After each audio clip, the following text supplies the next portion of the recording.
gusto mo ng legit na chika, eto na yun! Chika! Walang filter, walang edit. Chika! Hindi ito fake, hindi ito late. Chika ni Sisa! Lahat ng ganap sa showbiz pag-uusapan natin dito. May nag-break, may nagkabalikan. Tara at pag-usapan. Kung ano man ang chika, alam na ni Sisa. Ito ang Chika ni Sisa. Chika! Ni Sisa!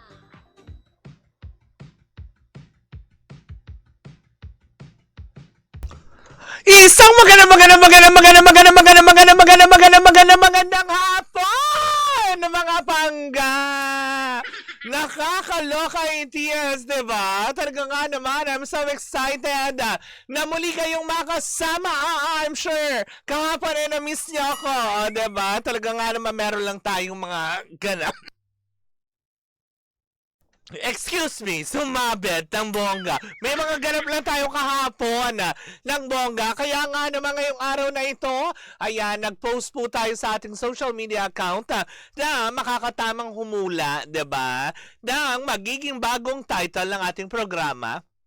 At meron ngang isang, diba, sumagot. Kahit isa ka lang, okay lang yun. May sumagot through our IG at nag-post naman doon sa larawang ating pinost, diba? Tama ka doon. Kenneth Morado, ayan, sa Chika ni Sisa. Nakakaloka. Congratulations as promised, diba? Papadalang kita, dalang tipolo ka lang naman. Ipapalala move ko yung brand yung air fryer mo, diba? Coming from me. Diba? Congratulations sa'yo. At least meron isa, diba? Kahit pa paano, kaysa naman talaga wala. Isang magandang hapon, mga pangga. Bukas na po ang ating text line sa 0945-367-8792. Diba? Simula kahapon at magtutuloy-tuloy na ang alas 3 ng hapon ninyo ay oras na ng chismisan kasama ang nag-iisang chismosa na si Kapitana Sisa para sa ating Chika ni Sisa. Woo!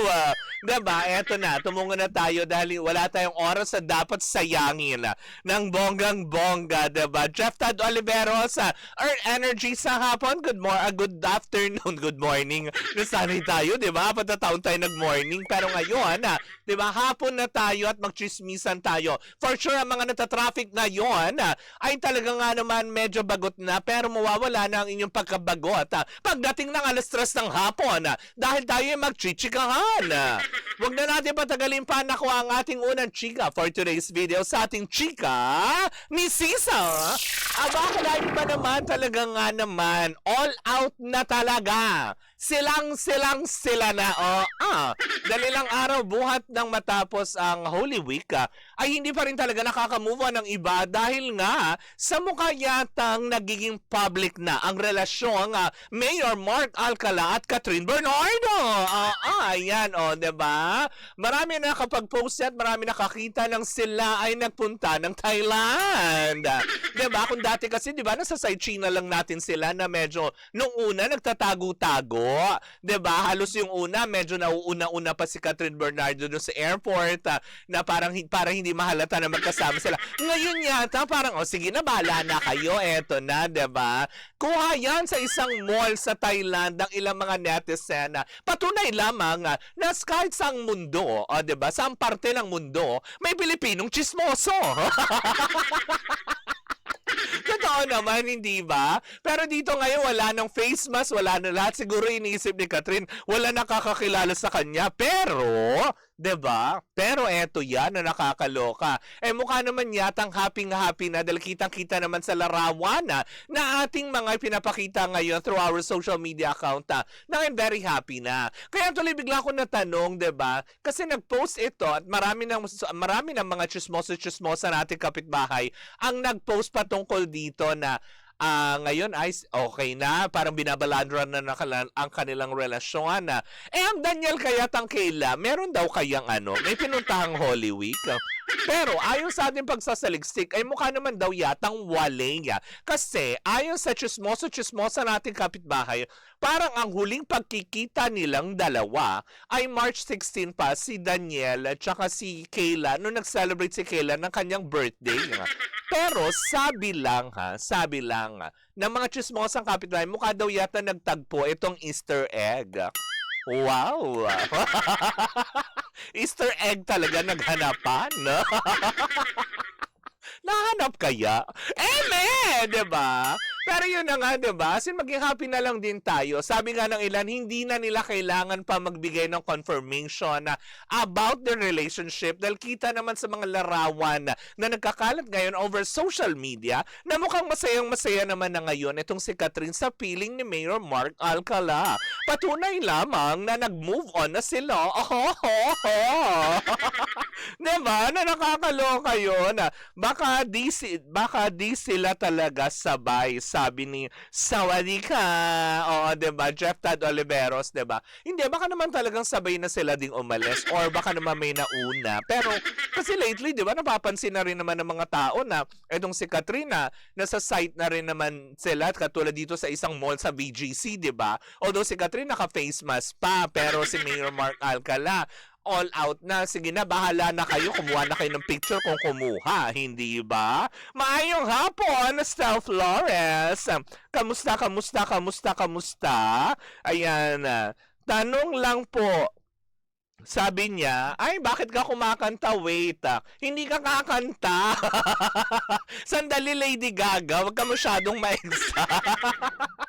Bigla narinig natin kumakanta na si Lady Gaga. Sandali, hindi ba tapos yung chika ko? As in, konting pasensya, diba? Yan. So, kung magasabi nito, sabi niya, tanong lang po, magka-age po sila? Parang yes, oo. Hindi naman yata nagkakalayo ng age range. Tsaka isa pa, wala rin man masama siguro kung sakali naman din na mag-date na sila at maging sila nga. Dahil unang-una, diba, it's been a while or it's been a year na nga ba? Tama ba ako? Correct me if I'm wrong, ha? It's been a year already nung natapos na ang relasyon nila ni Daniel Padilla. Tapos parang, diba, si Daniel nagpo-post na rin naman ng mga photos nila ni Kayla pa nagmo-mall sila. Tapos eto, mall. Baka naman maiba ang ibig sabihin ng pagmo-mall.